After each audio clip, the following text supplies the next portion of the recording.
FM 89.1, Radio Universidad. Tengo a Alejandro Laurna Garay, especialista en información internacional, y él sabrá explicarnos por qué nunca un peruano termina su mandato. ¿Qué haces, Ale? ¿Cómo andás? Buen día. ¿Qué tal? Buen día, José. Un gusto saludarte. Jorge, también un placer hablar con ustedes. Che, escuchá, es un clásico. Sí, es clásico de clásicos, y no de los últimos años. Vos sabés de que desde la independencia de Perú ha tenido en promedio en los últimos 200 años un presidente cada año y medio. Estamos hablando desde el inicio. Repetime porque es un datazo estadístico. ¿Cómo es? Bueno, en los últimos, desde que se inició Perú como país de la independencia hace más de 200 años, sí, tuvo un presidente cada menos de 2 años. O sea, casi un año y medio cambiaba el presidente en promedio, ¿no? Hubo algunos que duraron más, otros menos, pero es un vicio, lamentablemente, una debilidad histórica. Perú tuvo... ¿cuántos golpes de Estado tuvimos aquí en Argentina? 6, ¿no? Más o menos, sí, 6 golpes de Estado. Bueno, Perú tuvo 14 golpes de Estado en su historia, más otros 6, 7 fallidos. La debilidad estructural del sistema político, judicial, del Parlamento de Perú, es una cuestión, es un problema que arrastra desde hace ya siglos Perú, y se agravó, bueno, en los últimos años, tuviste uno por año en los últimos 5 años. A ver, a nosotros nos parece, pero digo, también termina siendo sistemático, porque a nosotros nos parece extraño. Por ahí viene un tipo acá y dice, ¿cómo pueden vivir con esa inflación? Y nosotros ya estamos acostumbrados. Digo, ¿al peruano le pasa eso también? ¿Ya se acostumbró a eso? Y lamentablemente forma parte, y es triste decirlo, y no lo digo para ofender a los peruanos ni nada, porque son pueblos hermanos de América Latina, pero lamentablemente está en el ADN político, claro, del sistema político de Perú esta situación. Y si venimos, ¿no?, ya analizamos las últimas décadas, que es lo más cercano, por ahí lo que más nos compete, bueno, desde que asumió Fujimori, que llevó adelante el autogolpe, esgrimiendo algunas razones que tampoco eran legales, pero tenía el apoyo de las Fuerzas Armadas para llevarlo a cabo. Se instaló un sistema neoliberal a ultranza, como en toda América Latina y en varios países del mundo también, que quedó blindado por la nueva Constitución, debilitando la figura presidencial. Ni que hablar si la figura presidencial tiene algún tinte progresista, como era el caso de Castillo, pero vos hoy, pudiendo juntar una mayoría de votos y diciendo, bueno, el presidente del país tiene incapacidad moral, y la razón la podés en términos legales, bueno, ¿qué es incapacidad moral? Y bueno, podemos discutir 3 años qué es incapacidad moral, y empezás a destituir presidentes, no lo dejás gobernar, le volteás, como decimos acá, le volteás los ministros, no lo dejás tomar medidas de gobierno, no lo dejás hacer nada, porque el sistema neoliberal de ampliación de la brecha de ingresos, la privatización de los recursos naturales, que bueno, es uno de los hechos fundamentales, ¿no? Perú es una de las principales economías mineras, como todos los países que están en la cordillera de los Andes, que es un reservorio de recursos mineros por excelencia a nivel mundial, ¿no? Oro, cobre, plata, zinc, estaño, bueno, también gas.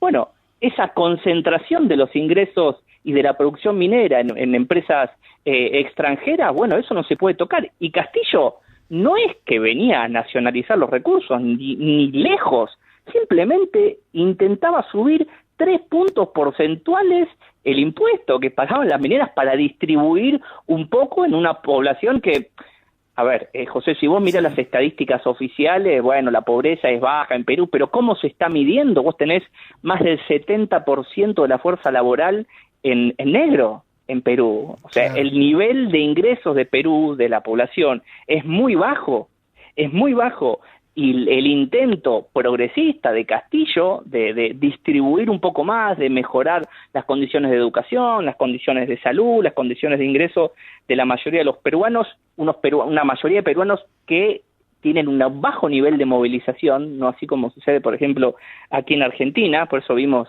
algunas manifestaciones, pero de muy poca gente. Bueno, es muy difícil, le fue difícil desde que empezó Castillo. Yo me acuerdo que estaba al aire en un programa de televisión y decía, se viene la izquierda radical en Perú. Le digo, señores, esperen, primero hay que ver si asume, le costó muchísimo asumir, recordarán ustedes. Sí, claro. Y vamos a ver si termina, si lo dejan gobernar, a ver hasta qué año de gobierno llega. Bueno, ahí tenemos, ¿no?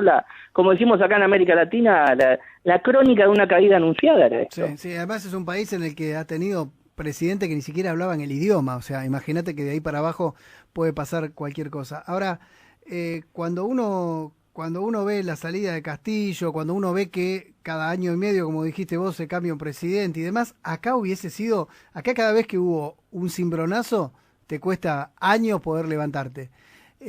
Ahí en Perú, sin embargo, la economía, si vos lo mirás, no es un país que esté por estallar, ni mucho menos, ¿no?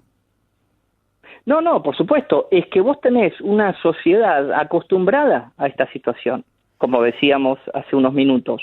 Está en el ADN, la crisis estructural del sistema político, la corrupción estructural del poder ejecutivo, del poder legislativo, del poder judicial, es brutal el nivel de corrupción que hay en los poderes del Estado, más aún en el legislativo y en el judicial, porque si bien pueden haber algunos casos, uno no es experto en los casos de corrupción de Perú, pero pueden haber algunos casos a nivel ejecutivo, bueno, a nivel judicial y legislativo está arraigado, está en la raíz de los sistemas, la corrupción estructural, y la gente ya pasó del hartazgo con la clase política y con los poderes del Estado, del hartazgo pasó al acostumbramiento, porque vio que no pueden hacer nada.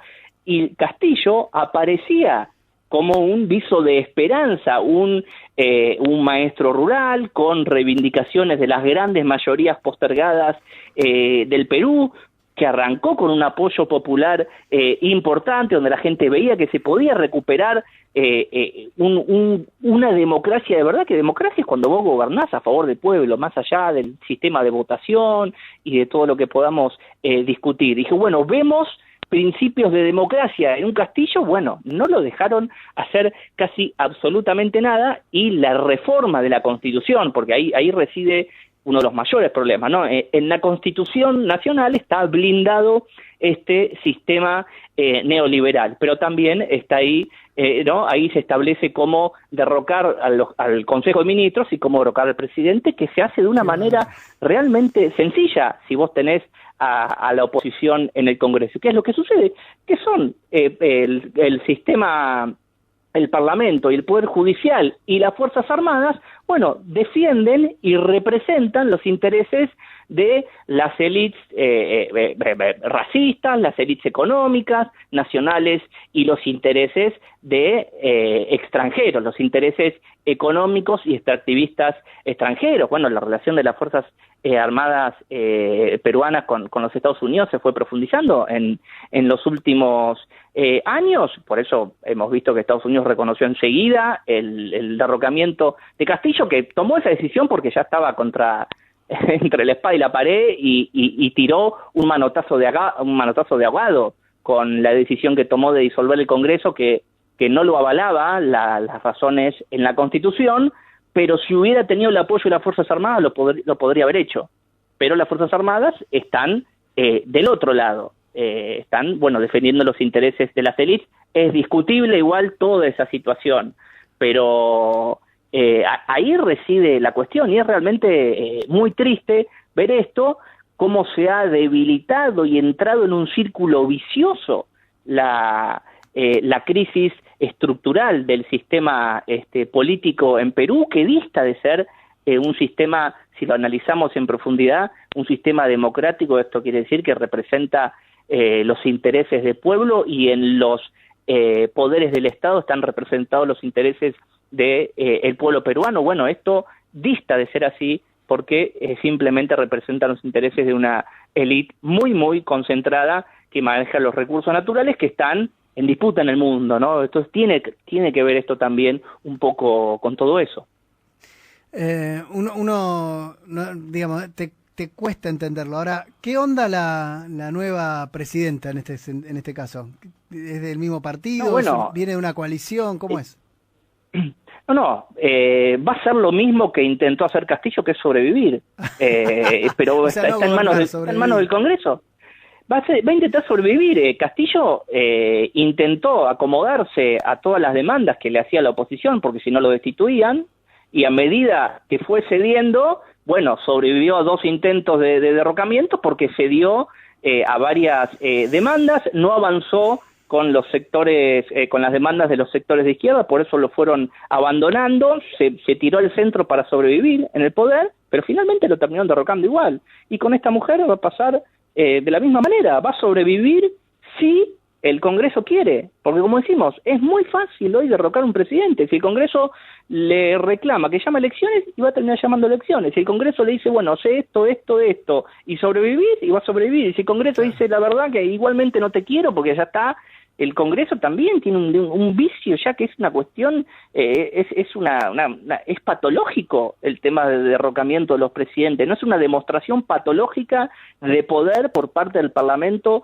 hacia el Poder Ejecutivo, derrocando a cualquier tipo de presidente, de cualquier índole ideológica, y dentro de la misma derecha en Perú tenés las facciones que se están peleando entre ellas, y bueno, han derrocado a presidentes de derecha también en Perú, es realmente un círculo vicioso muy peligroso, pero peligroso para que sucedan catástrofes. Bueno, ya está sucediendo, es eso, el debilitamiento estructural de todo el sistema institucional en Perú, atravesado por una corrupción tremenda. Bueno, es una realidad, y ahí tenemos, y por supuesto, al pueblo sufriendo, que ya del hartazgo, como decía, pasó a la desilusión y al acostumbramiento, y por eso tenemos esta situación. El futuro de la presidenta que ha asumido, más allá de las ideas que hubiera podido tener con Castillo, acuerdos, intenciones, no, está atada de pies y manos y va a obedecer para sobrevivir, y ni aún obedeciendo tiene asegurada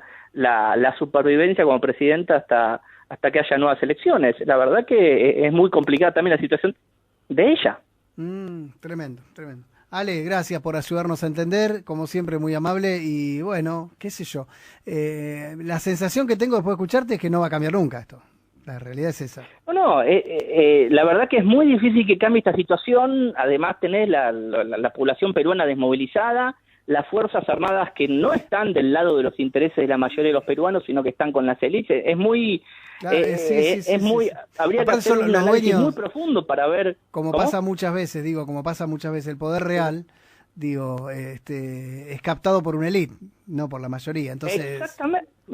Exactamente. Bueno, no hoy, pero lo que está pasando en Argentina también tiene, no podemos asemejarlo a lo que pasa en Perú, pero el sistema judicial, claro, las Fuerzas Armadas y gran parte del Parlamento, bueno, hay que analizar qué está pasando con eso, y esto que pasó en estos últimos días, bueno, hay una profundización del debilitamiento del sistema democrático en la Argentina, y el Poder Judicial también está mostrando esos signos que quedan en evidencia con todo lo que se filtró, que los que estamos en tema sabemos que estas cosas pasan, sabemos de estos arreglos, sabemos que se arman causas, y esto debilita al sistema democrático y profundiza el hartazgo de la población con el sistema judicial y también con el sistema político. Entonces, es grave, no se trata solamente de la cuestión que pasa con la vicepresidenta Cristina Kirchner, sino que habla de toda una crisis del sistema en general, también acá en la Argentina, que esperemos que